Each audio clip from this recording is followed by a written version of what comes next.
Hello everybody, today I'm here with my water bottle. Yeah, just water. I ran on water, I need no food. I am, food is for the weak or something, I don't know. Now let's just continue with the Chasm. Task Force, Void, Nova, Hammer, whatever. Most of the guards I knew were just dying to see them in action.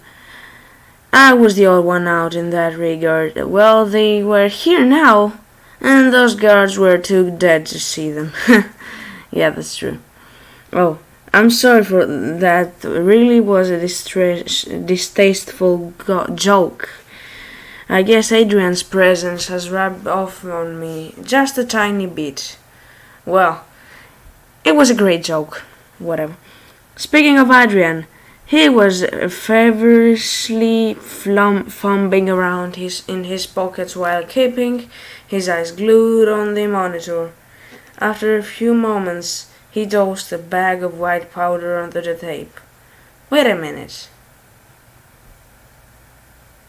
I thought Astro Coke was Coca-Cola.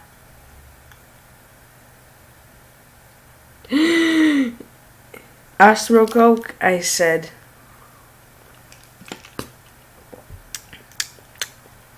I'm drinking water, nothing else. He shook his head. Nah, just the regular stuff. The show's not at its climax yet. Gotta pace myself. He snorted the whole mond in about half a minute. Yo, he grunted, wiping his nose off. You fellas wanna hear a secret? I don't think we had a choice. Task Force, Void, Nova, whatever. How do you think their members get recruited? I stretched. I don't know. Some kind of test, I guess. He guffawed. Nah, they're Voids as well. My mouth dropped. Oh my god, they're Voids. Something we wouldn't expect. Well, let me see. Somebody thinking that is very powerful can be killed by something that's as powerful as that powerful thing is. Right? Whatever. As he went on to explain, TFV Task Force Void Nova Hammer was a constantly rotating team comprised of Voids, save for a few exceptions, who were a reasonable balance of both and sane.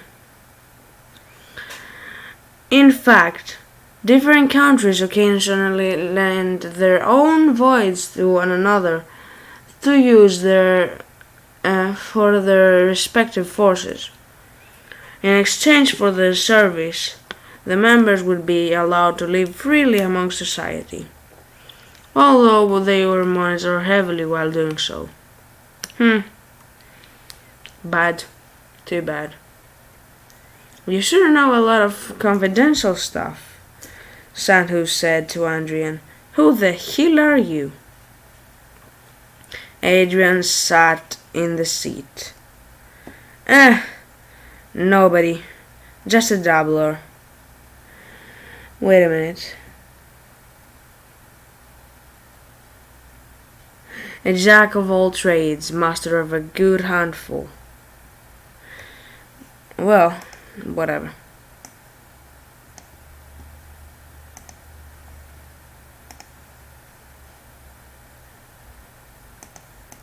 Let me check this out real quick. Okay, whatever. Well, where was I? Wait a minute.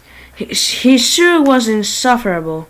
In any case, I put my sights back on the monitor as Bella struggled against the seemingly insurmountable foe. She tried blasting him with a blade spray, but before she could even raise her hand, it was broken with a single firm grasp. Fils de pute. Come on, Spanish? Really? What is that? Wait a minute. I need to Google Translate it. Let me copy it. Google Translate. Okay, so let's see. I'm gonna do paste. Oh, it means let me actually see. Son of son of beast. Yeah. She spat, the life draining from her breath with every word. As Andrian would go on to tell us, this particular Task Force Void Nova Hammer member was. Oh my god, no. As I thought the numbers were over. It is again starting. Numbers and numbers. The guillotine Sanders. 6'6", 197 centimeters, 287 pounds, 130 kilograms. Supposedly, he was a real hard booty. An abnormally powerful man with an incredibly skewed and strict sense of justice. To him, the word nuance meant nothing. Rehabilitation was a joke. Second chances were an alien concept. He was a man whose worldly view was usually black and white. To him, the worlds that landed himself into prison didn't consider legitimate justice. His ideals were the only ones that mattered. Cross his sensibilities and you were a criminal in desperate need of execution. Oh, that is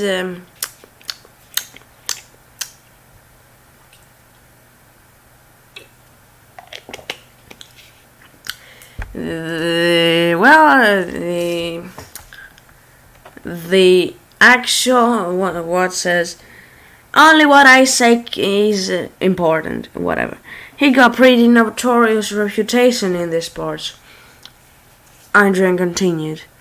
He's captured at least 7 of the voids in here himself. Nearly killed all of them as well.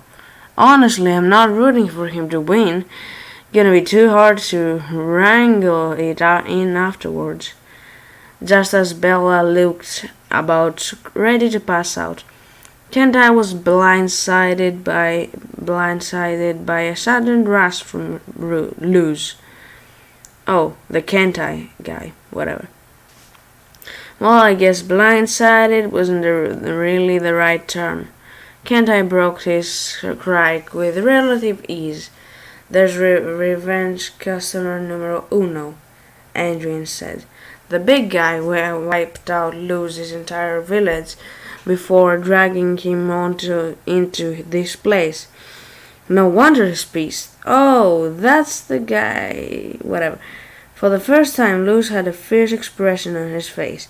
He let out a rage-laden shriek before digging both of his hands into the only exposed part of Kentai's body, his neck, lighting up the area, and his face with sparks. Oh boy, that ain't gonna work, Adrian muttered, grinding. Well, wish it would. That guy seems bad. Well, whatever. Wait a minute. Who's worse, Luz or that guy? Whatever, I don't know. I'll let you say in the comments. Whatever. TCAs. Adrian clicked his tongue in disdain. She's not even helping him out. Guess that's women for you. Sandu and I just glanced at each other after other awkwardly following the comment. Well, that's That's called the SEXism. Yeah, that's sexism for you. Six, not something else. Six. Nothing weird. Well, Sanhu and I kind of just glanced at each other, awkwardly following the comment. After that, unfortunately, Lucy's rage wasn't enough for him to fulfill his revenge. While still on the ground, Kentai stomped on his head, crushing it like a watermelon. A watermelon. Quite the gruesome sight to behold. Afterwards, he set his sights on Wu, who has been observing the whole exchange. Finally, Adrian said, the strong are going at it. For a moment, Wu and Kentai both seemed to acknowledge each other's power, hesitating for just a moment. And then in a flash they rushed each other simultaneously. Both of their opening moves were kicks, catching each other's respective legs midair, causing the walkway beneath them to crack underneath their combined pressure. On top of possessing overwhelming strength, they both apparently were skilled at martial arts as well. Oh, they were skilled at martial arts. But Wu possessed another more devastating aspect of it all. Actual weapons. Yeah, he could be like making weapons out of his body. Like, wait a minute, what do you want? Shotgun out of my hand! Poof! That's it. Well, whatever. Wu dropped his leg, opting to blast Kentai with a fury of shotgun rounds instead. It was enough to send him flying backwards, breaking apart the torso section of his suit. And he didn't give him a second to breathe. He rushed forward immediately after grabbing Kentai's helmet and slamming it down on his knee, shattering it completely. He attempted to decapitate him on the spot with a saw. Kentai caught the slash before it could land. He looked at Wu, his dark eyes twisted with rage. He broke the saw in half, before delivering a powerful-looking right cross to Wu's stomach that splintered a portion of his suit and sent him crashing into the rails. He managed to crack the damn thing, although astonished at the fact. That meant a minimum. Kentai's punches cracked more stopping power than an M203 grenade, whatever. Ooh, he's getting serious, Adrian smiled. You know what they call his striking technique? What? They're like, what? A what? A striking technique? The pulvering fist. He twists his knuckles at the last moment, grinding fresh to a pulp. With his strength, it's like drilling through wet toilet paper. But that's only for it's like drilling through toilet paper. But that's only wet toilet paper. But that's only for regular people. Doesn't work on big boys like Wu. The armor covering Kentai's knuckles had shattered upon the impact. He winced in pain as he cocked it back, preparing to deliver another strike. You're an impediment to justice, he said through gritted teeth. Prepare to be executed. Really? Whatever. But before the two could clash again, 5 more figures jumped down from the hole that the bot had created, landing in succession around Kentai. He looks like the whole gang's arrived, Adrian said. He began giving us a rundown of the other TFVNA's members, Task Force Void, Nova Hammer, whatever. First off, there was Ken, the fugitive, bloody, Rio, 6 foot, Wait a minute, I really need some water, and let me actually close the window right here.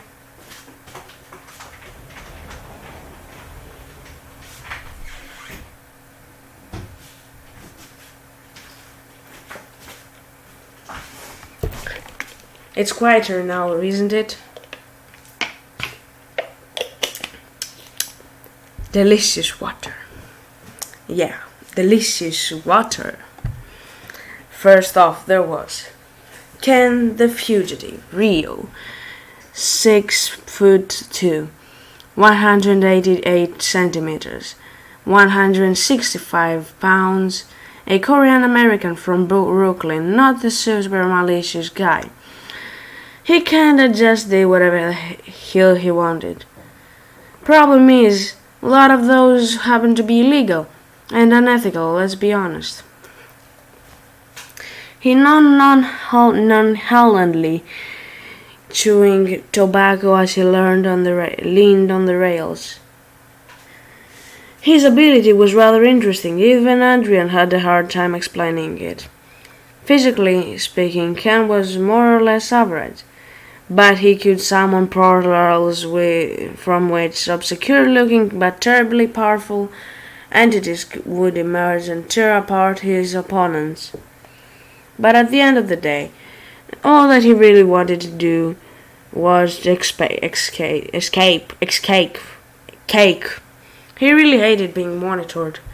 Next, Nashar, the Bloody Twister. El Rafi. Oh my god, what the was this?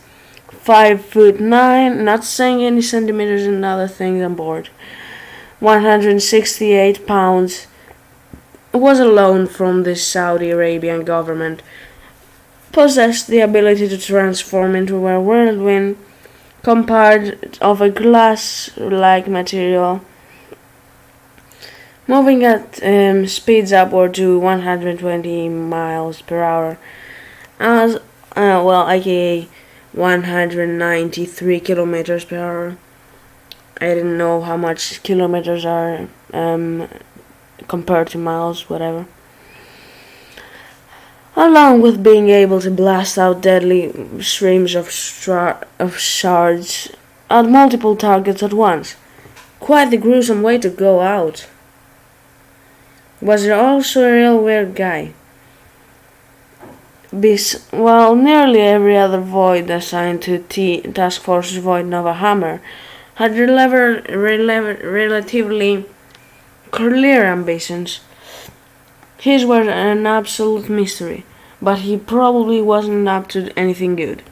His eyes were darting and while a gigantic mischievous-looking grin was plastered across his face. Next up, Callista, the beautiful demon.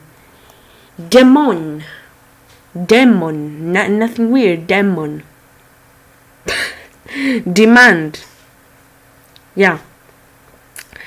Taylor, whatever, was a former fashion model in Australia. Her career ended up once she was 23. She ended up suddenly killing 4 of her fellow models along with the police force and to detain her. Oh, yeah. Nothing out of the ordinary. Nothing out of the ordinary. Everything's cool. I should just kill 20 people. Nothing weird. Supposedly her abilities had been latent from birth, gradually building up to a point where she was unable to keep it any longer.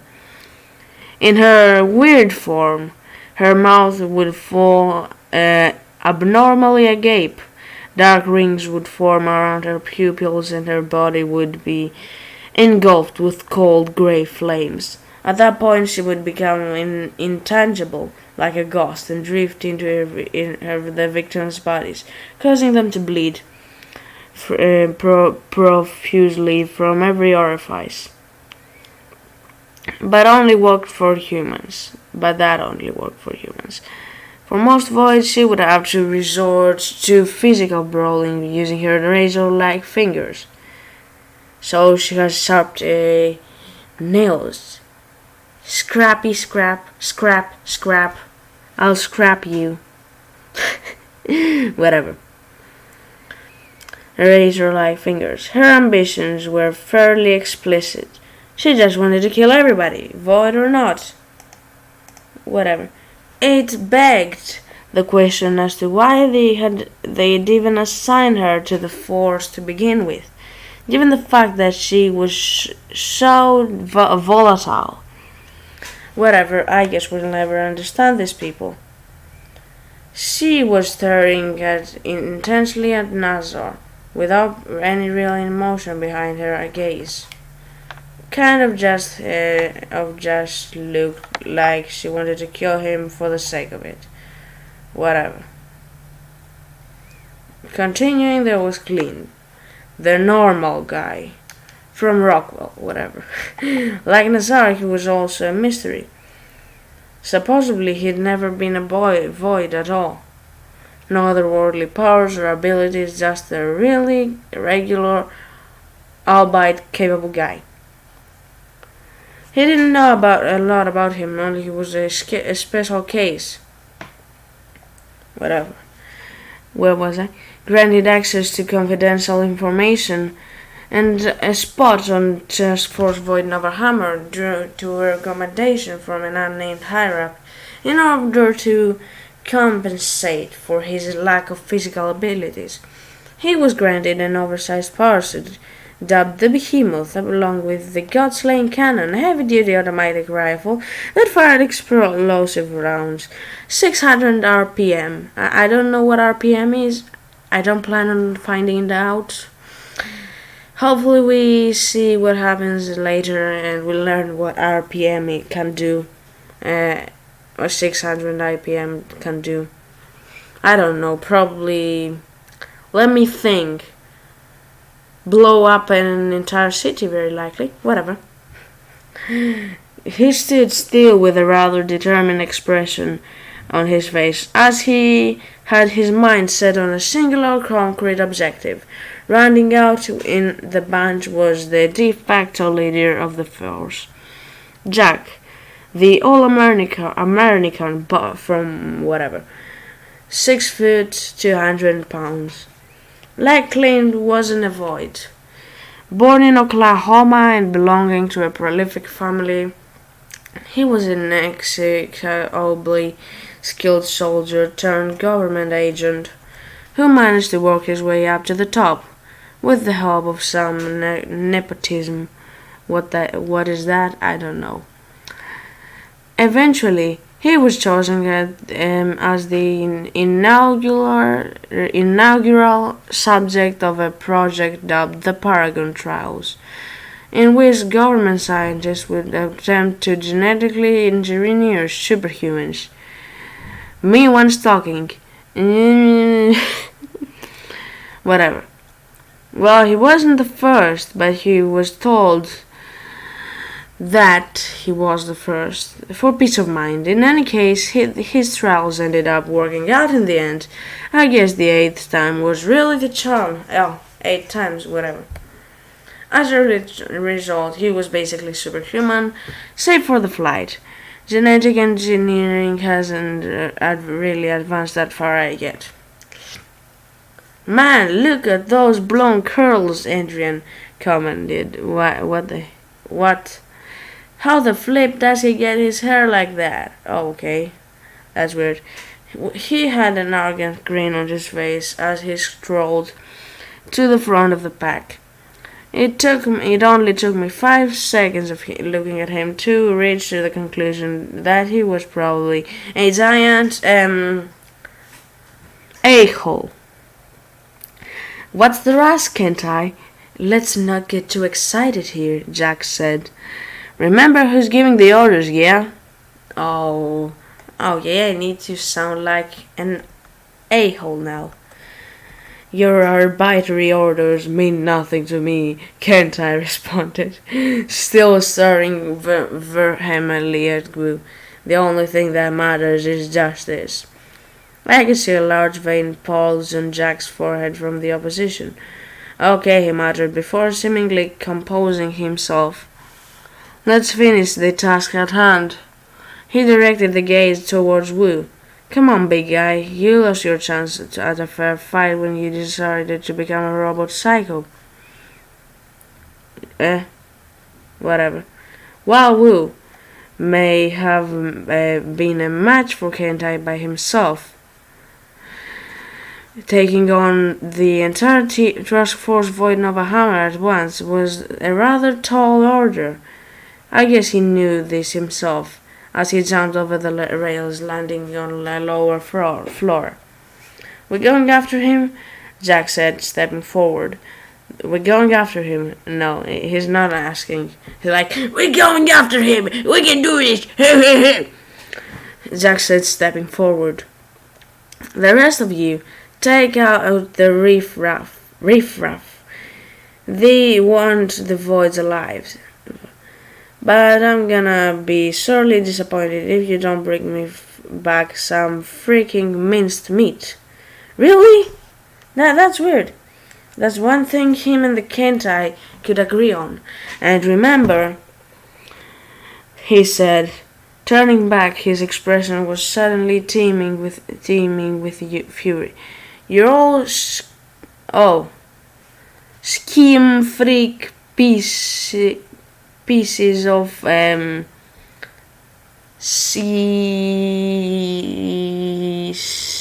shiboobity boobity. Voids as well. You try to escape, then try to freak with me, and you're gonna be begging for me to end your pathetic freaking lives. Why did you kill him? Why did you kill him if he's that bad for you? You can do it any easily. He pointed at Ken. You stay here. Make sure nobody... I'm gonna be speaking like this. It's gonna be funny. Make sure nobody tries escaping through the roof. Instead of acknowledging the order, Ken just spat his tobacco into a plastic bottle. Hey, you listening to me? You freaking Jap? Remember when we beat you in the freaking war? What? Isn't he Korean? Clint muttered.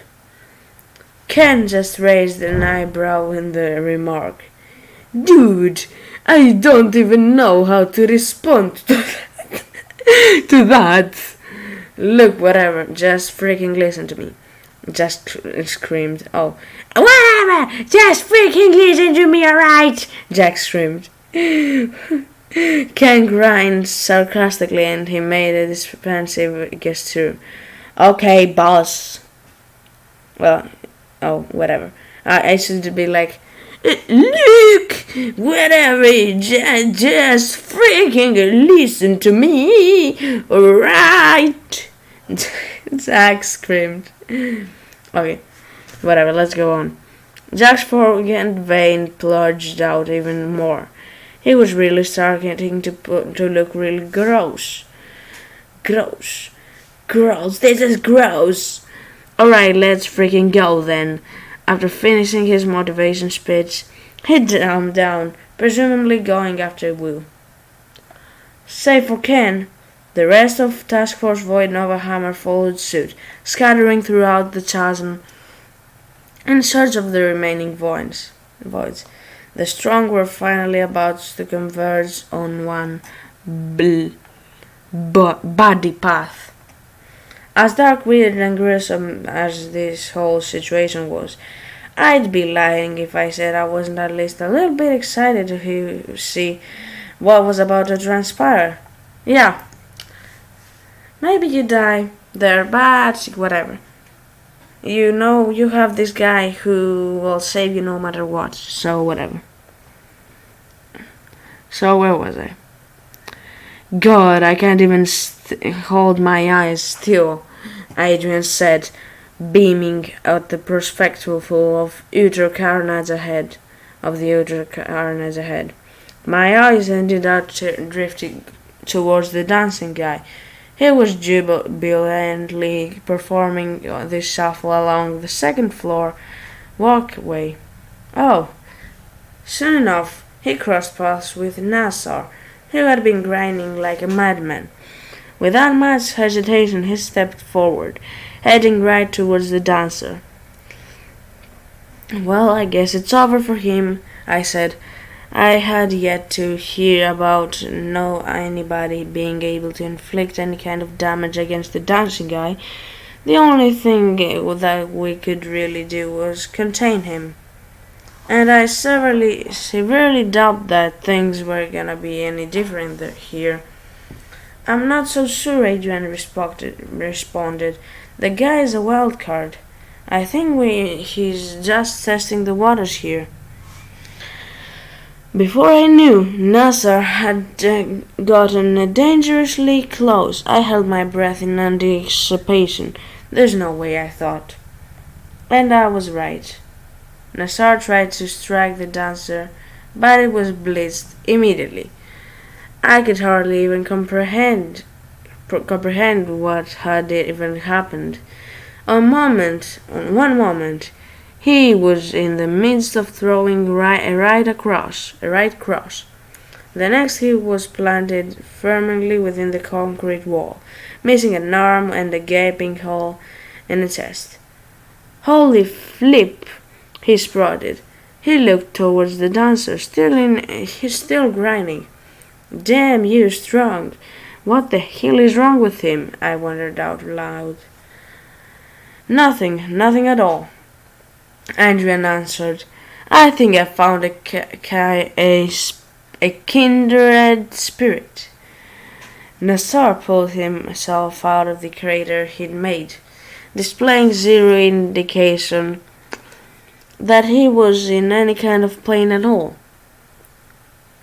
Whatever. Suddenly, a fury of not gas, engulfed his chest wound and a missing arm, reverting them back off to normal in a matter of seconds. He stretched himself out before nodding happily at the dancer and walking off. What the flip, I thought. I looked over at the Santa, waiting to see his reaction, but he was stone-like, staring at only one monitor in particular. I followed his eyes and realized that for whatever reason he was focused on the kid that was still sitting in the cell. Check it out! My thoughts were broken by Adrian's outburst. She has found her prey. What? I looked at the monitor that he was gesturing to, seeing Kel and Hugo being hacked away by Callista. What? Whatever. Now who the hell is she? Kel sprouted, taking a sequence of gnarly gashes to her chest. Oh, evil incarnate, Hugo answered. Although still severely injured, he was able to move around on his own now. Look at her eyes. She's being controlled by the bad guy, whatever. Callista drilled her hand forward, impelling Kale through the solar plexus. He chopped off at her arm. She chopped at her arm before pushing her off. Freaking hell, he sighed. This is back-breaking work. Are you a match for her? Hugo asked. Kjell shook his head, exhausting as hell. Doubt it. In that case, Hugo said, standing up, it seems like I'll have to detach myself fully. What the hell are you talking about? My constraints were only lifted halfway the last time. You almost didn't leave last time as well. You sure you're gonna make it out this time? Not planning to. Cole chuckled. Sorry, I'm not gonna let you do that. Hugo's eyes began glowing out a familiar crimson. I've been obtained order in the holy mission. I'll do whatever he says. I takes. He stared at the rapidly approaching Callista. Anything to eliminate evil. Oh yeah, this guy is also evil, so this girl, whatever. His scars began glowing again, brighter than ever this time. Prepare to engage the oncoming enemy, blah blah blah. Whatever. But before they could clash, Cal stepped in between and tanked another series of slashings before kicking her back. Ah, he grinded. Frick, that hurt. What are you doing? Hugo asked, perplexed. I told you this is... Yeah, you're God-given, whatever the frick. I don't know, buddy, you're a psycho, but for whatever reason, I don't want you to die. Kel gave him a bloody grin, whatever. It feels like we've been through a lot, you know. For a moment, it seems like if Hugo was a loss of words, but then Callista stood back up. I see, he said. But what are we gonna be doing about her?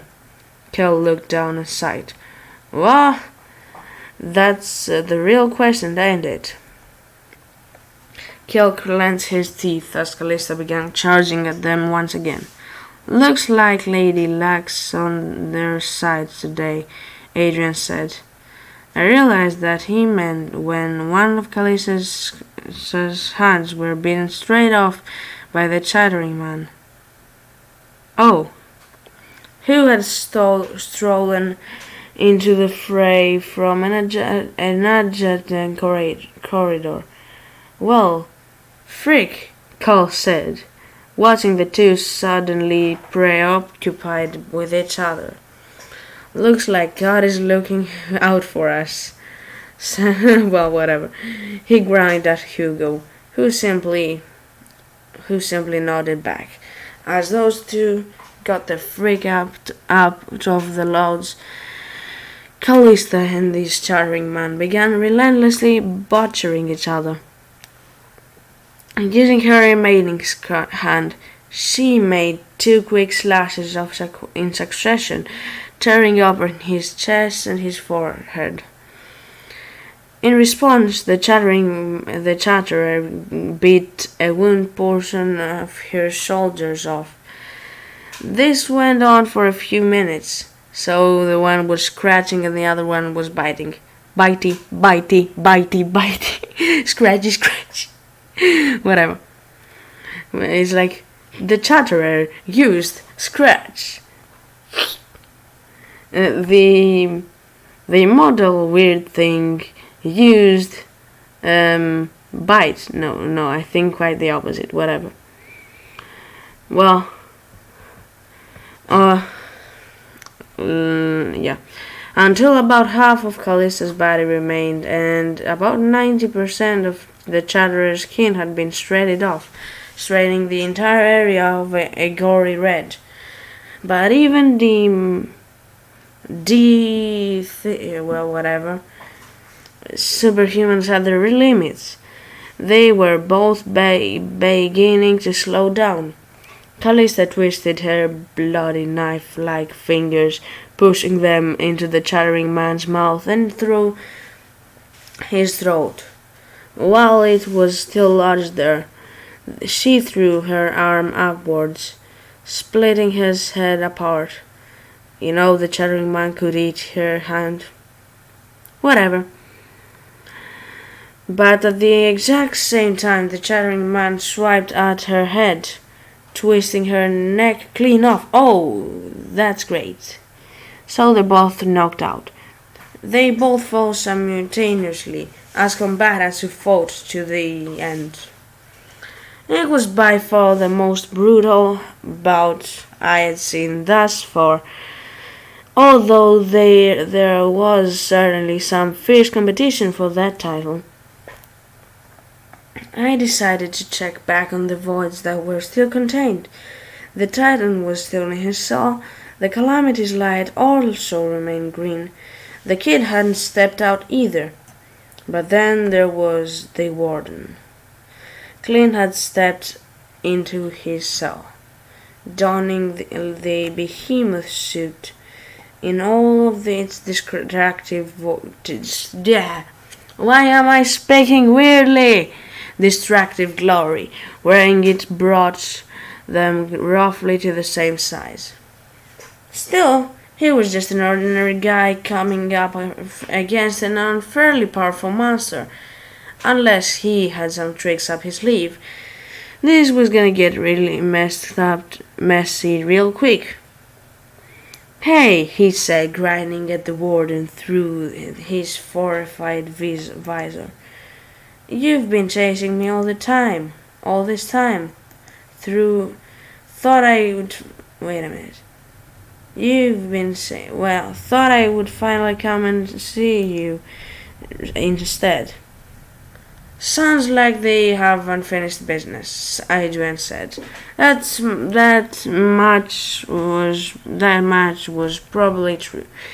Still staring down at the blood-stirring floor, the warden simply let out a deep, lengthy sigh.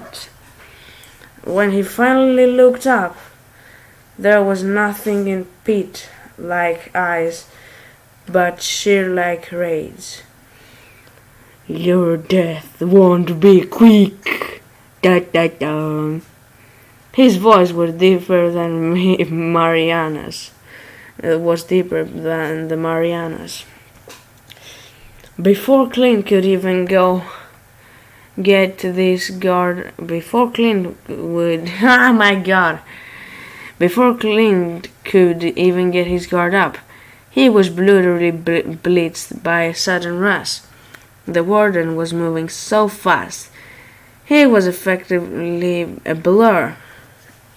What Clint had was launched backwards, darting a metal wall. The warden bolted at him again, slicing off pieces of his suit with nothing but his fingers. He launched his fist at Clint's protective visor, smashing it in bits and pieces and cutting his face up with bits of stray glass in the process. However, Clint managed to push him off before it could connect with his skull, which would have been beyond fatal. Frick, he spat, attempting to unsheath the oversized blade on his side. But he wasn't nearly quick enough. The warden grabbed it by the edge before Clint could even swing, shattering it into fine dust with nothing but a firm grasp. Then he grabbed the suit by the arm, slamming Clint hard into the ground, causing him to split out of blood. Oh, she boobity, Adrian muttered. This is even hard for me to watch. Oh, yeah. The warden proceeded to uncompromisingly well away on top of him, with Clint barely managing to protect his face with the suit's wrist guards. But even those were being chipped away rather quickly. Just as they were about an inch of suit left covering his arms, he tilted his elbow towards Warden's neck, firing of a small grenade that caused the overpowered void to stagger just a little. What? A grenade to your neck did nothing. That's not a monster. That's God. Whatever. The warden retreated, touching the small wound that the explosion had left under his chin. In turn, Clint struggled to put himself up, with his suit looking like it had been run over by about a dozen of freight trains. His face covered in blood and cuts, while a blood vessel had popped up in his right eye. Yet he shot the warden a gory smirk. Okay, maybe I deserve that, but the comeback starts now. He opened a compartment on the suit's ribcage, taking out something that resembled a small white crystal. "Remember these?" he asked, before using it to cut himself on an exposed portion of his wrist. "Really? What's going on?" The warden's face twisted into an unfathomable expression of fury. He rushed forward again, taking Clint into another wall, before ripping off a large chunk of the suit's torso. And then he drilled his first into Clint's ribcage. At that moment I was 100% sure he was done for, but to my downright surprise, he managed to tank the punch, grimacing only slightly. "What do you think?" I asked Warden, still grinning. "We run some experiments. These swords are new and improved." The warden let out a near-spitting shriek that I was surprised didn't defame Clint on the spot. Before picking him and tossing him back at the saw, he followed him in, picking his head up and bashing his temple about 10 times into the metal toilet seat. "Really? The toilet seat? That is called bullying! Why are you bullying this poor monster that wants to kill everybody that comes near it? Why do you do this? Why do you do it?" As a result, one side of Clint's face was beginning to resemble a bloody mush. Still, I was surprised that it hadn't been reduced to pulp. What the hell was that sword? I thought to myself. He also seemed to have picked up a bounce in his step, evading another strike from the warden and crawling behind him. At this point, the behemoth had effectively been reduced to scrap metal. Clint dove downwards in the god-slaying cannon, which had been knocked loose during his scuffle. He scooted it up and began spraying it at the warden's direction. However, he managed to evade just about every shot, leaving just clouds of smoke and dust behind him, as the devastating bullets reduced the place to rubble. "Frick you, you're a tough customer," Clint groaned, as he flipped on a switch on the weapon. "Take this, then!" The barrel of the weapon suddenly grew in size, causing it to resemble an actual cannon. As he pulled the trigger, the monitor darkened for about a moment before a flash of deep red engulfed the area, and a high-pitched staccato of wholly familiar noises assaulted my senses. I kept watching as the recoil from the strange blast pushed Clint's back into the wall, as it completely annihilated the entire other side of the boom. The weapon itself was also destroyed in the progress. Oh, I guess the God-slaying cannon got an upgrade, 'cause I sure as hell didn't know it could do that. After the... wait a minute, who said that? Whatever. Who said that?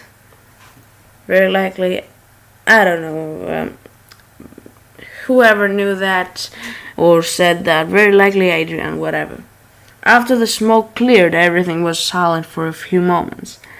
Clint grinned, letting out a big sigh of relief. And then his face dropped a few seconds later. As the rumble began stirring, the warden burst out with about half of its entire body now charred to heel. To a heel. I don't know which heel. A heel. He also had a weak, psychotic grin on his face. It was the first time I had seen him make any kind of overt expression at all. I could have lived without it, though. Yeah. You took everything from me, he said, walking ominously towards the nearly broken Clint. But I have to admit, this has been a hell of a fun time. Really? What a son of a beast. Clint groaned, reaching onto his pant leg pocket, pulled out 2 syringes filled with black and blue liquids respectively. Come on, painkillers, don't let me down, he muttered before injecting the blue. But just as he was about to inject the black, the warden clenched his hand, crushing it down along the syringe. More tricks, he sneered, his eyes wild as hell. I guess that's what the weak resort to. Clint simply laughed. You're not so smart when you are angry, huh? It's in my blood now. The warden released the grip, revealing Clint's bloody... Wait a minute. It is in my blood now. Whatever. What do you mean? Whose blood? The warden released the grip, revealing Clint's body, bloody, cut up and mangled hand. However, the black substance was already seeping into his wounds. What's that? The warden asked. A gift from a good friend. Also my last result. Didn't want to use it now, but I guess I'm out of options. In a matter of seconds, nearly all of Clint's wounds had healed up. Along with that, his muscles had become visibly tensed. That's impossible, the warden grated his teeth. That's one thing I've learned, Clint responded, smiling wide as he stepped forward. Nothing is really impossible. He stepped forward, throwing a hard strike at Warden's chest, sending him crashing back into the rubble. Clint looked down at his fist in surprise. Nice, he grinded. Yeah, nice! I did it! I killed a weird thing! But he had no time to appreciate his newfound power. The warden rose back like a wild animal in frenetic pursuit of its prey. You are weak! I'll never lose to you! Nature won't allow it! Nature! Whatever. Clint chuckled. You're right, I'm weak. Must seek for your ego, huh? The warden shrieked before charging back at Clint. Once there, they engaged in a fierce exchange of blows, rocking the place to its core. While Clint's physical attributes had been exchanged greatly by whatever serum he had taken, there was still an evident gasp in the street between them, with each of Warden's blows on ostensibly packing more force than his own. However, he did have one advantage. He was clearly trained extensively in hand-to-hand combat, while the warden was an amateur at best. He dodged a series of haymakers before countering with a fury of jabs and kicks of his own. At that point, the warden's mannerisms had evolved into a feral creature fooled by solely by combative impulse. Yet I could see the same wicked grin creeping in throughout his wild rage. Oh, he was undoubtedly enjoying the adrenaline. Whatever. You know, why am I reading like this? I'm reading. My reading capabilities are like not good. The warden picked up Clint by the waist, slamming him into the wall, and then onto the ground, and then mounted him, unleashing a series of hammer fists that Clint was forced to exertionally block with his forearms. Soon enough, his skin began to tear off from the punishment. While on the ground, Clint managed to throw a kick that connected with the warden's hip. However, he hardly got any reaction from it. He simply wasn't strong enough. Instead, the warden threw both fists down into Clint's ribs. Well, whatever. I could hear them crack throughout the monitor. He cremated in pain, but the warden didn't give him another moment to recuperate. He drilled a fist right in the side of his face. A spurt of blood and a few teeth flew out of his mouth and his head. He cranked to the side. He's gotta be done for, Adrian commented. I had to share the settlement. Clint's efforts were more than admirable. He's sure as he'll put a better fight than I could have ever hoped to. Well, whatever.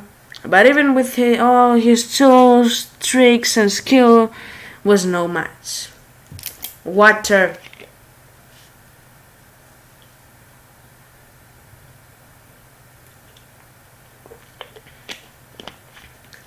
It's like water break, like it is in coffee break, but with water. Whatever. At least that was what I genuinely believed, but the guy was just full of surprises. Really? After taking another brutal strike to the shoulder, Clint managed to somehow escape from underneath. Couldn't even fathom what kind of move he pulled in order to do so. And then, in a series of moves that would make the most prolific jiu-jitsu practitioners light up with glee, he engaged in the warden with a vicious grappling match and the whatever. Why am I speaking like this? Somebody help! Comment me instructions how to speak properly. Vicious grappling match on the ground. From his face, I could tell that he was going far above and beyond his own limits. It was down there where the warden's weaknesses really became clear as day. He had no idea what to do. After an entire minute of relentless, excruciating struggle from both combatants, Clint managed to get the warden into a beautiful DRC choke. Whatever. As the warden strangled feverishly to escape, Clint's face was through his sheer determination. The warden changed his tactics, opting to pound at Clint's already broken ribs in an attempt to cause him to break his hold, but that was a bad decision. It only allowed Clint to get his hold even tighter. Despite all of the inglorious punishment he had taken, Clint never relented. Soon enough, the warden's movements began slowing down, and then he stopped moving altogether. And that's it for the warden thing, as it said whatever. Let me go check out how much is left. Oh, not much. Or whatever. And even then, Clint didn't really release his grasp. He held the warden's neck in place, in using all of his strength for about 4 minutes before he finally let go, all while gasping in accumulated pain and exhaustion. The guy really looked as if he was going to die on the spot. But this didn't matter to him. The fight was finished, and an unlikely victor had emerged. With a tired grin on his face, he raised a shaky fist in victory before passing out himself. Well, I'm flipping touched, Adrian said. It's like watching Rocky all over again. Well, whatever. On another monitor, Bella had made her way back to the top floor. Back to the gaping exit. Wow, what a pleasant surprise, Ken said, standing in her way. She seemed to share the surprise as they stared at each other. Is this a joke? Really? Is this a joke? She responded. Ken shrugged. Where else was I gonna see you? Are you gonna let me go? Really? He has to kill you or not let you go, she asked. If I did, the American boy would track me down and kick my something. I gotta wait till he's not alive first. Then we can go off into the sun together, he smiled. In the meantime, you wanna talk for a bit?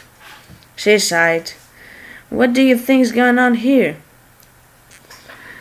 I don't know, Ken responded. That's up to you. You already know how I feel. I tried to assassinate you. Wait a minute. You were contracted to assassinate me by a massive head. Something and then head. I'm sure it was nothing personal. Oh my God, she sighed again. Besides, Ken continued, I'm still alive. Maybe you really didn't want to kill me. That's what I tell myself anyway. You're insane if you think anything is gonna happen between us. Really? What's going on? You think I wanna date anybody right now? Really? Really? Like void love things, whatever? Well, I never wanted to either. Till I met you. Okay, there's drama things, I don't know, love story, SCP, fighting, whatever. A period of silence followed. Let's face it. Okay, I'm gonna I found the title of the video. Love drama between SCP people. It's gonna go great! Well, I get no views anyways. Hopefully I do. Well, where was I? You're insane, and well, whatever. Let's face it, Ken spoke up. We're bad people living bad lives. Don't you get tired of it? Speak for yourself, Bella responded. You know what kind of people I kill. I'm not talking about that. You want to escape, don't you? I don't belong in here. A lot of people don't. What are you getting at? I'm pretty sure you know the kid. What? Yeah, what about him? Ken exhaled. Look, forget about dating. But don't you ever feel like doing something good for once? doing something for anybody besides yourself? Bella simply rolled her eyes in response. I'm sorry, that came out badly. She stepped forward, brushing past him. I'm leaving now. If you wanna try and stop me, go ahead. I'll just kick your ... again. There was another pause before Ken shook his head. You know I'm not gonna do that. Good. She began walking off. I'm not tired of anything, by the way, she said, without turning around.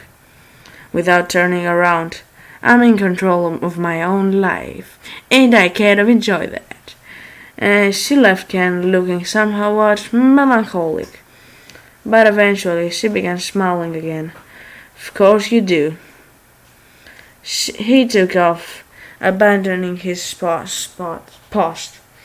But I'm sure he hardly cared about that. Well, geez, that was a downer, Adrian said. Let's get back to the exciting stuff, he grinned. The final chips are starting to fall into place. Jack had finally found Wu.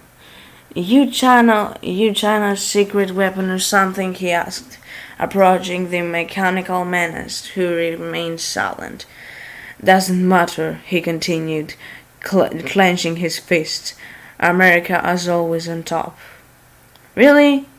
America! Whatever. By the way, I'm not from America, whatever. You look up there as well. I turned to the monitor and then that Adrian was gesturing towards, watching as oh my god, I can't even speak. As Kentai continued roaming the corridors, still clenching his teeth in justice-driven rage. Actually, no, he wasn't roaming anymore. He was walking towards somebody. Yay! But at first, I couldn't recognize who it was. Come at me, you freaking a-hole! But I did recognize the voice. It was Senju. His head was now resembling a glowing, floating skull, shrouded in a dark haze.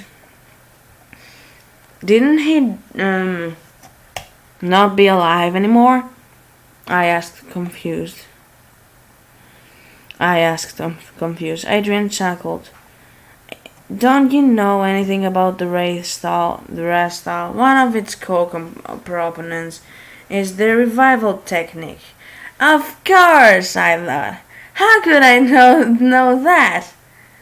You made everybody in my freaking dojo not alive, Senju screamed at the approaching Kentai. You are not alive. Yeah, I'm not saying any words. I'm not trying to get bad things happening to my video. No, never. Never! This will never happen! Kentai bit down even harder, cracking his own teeth. I simply enacted justice, and I've been waiting for too long to finish the job. Man, how lucky were we to find this place, Adrian said. Crisp freaking front row seats. It took me a moment to process the implications of what he had just said. What the hell are you talking about? I asked him. In turn, he looked at me and like I was insane. What do you mean? Didn't you build this place? He shook his head. Well, if you didn't, then who? My eyes wandered up to Sadhu, whose attention was still firmly planted on the kid. He was the one that led me into his room. To begin with, I do remember thinking it was rather strange, but everything that had been going on, I forgot to question it further. But how? I couldn't avoid it. What the hell is going on? Oh man, this is going interesting. This is really going interesting. But for now, I've put this thing on cause yeah, why not? That's it for today's video. I'll see you in another one. Don't forget to like, share and subscribe if you liked it. And I'll see you in another video. Goodbye everybody. Have a nice day.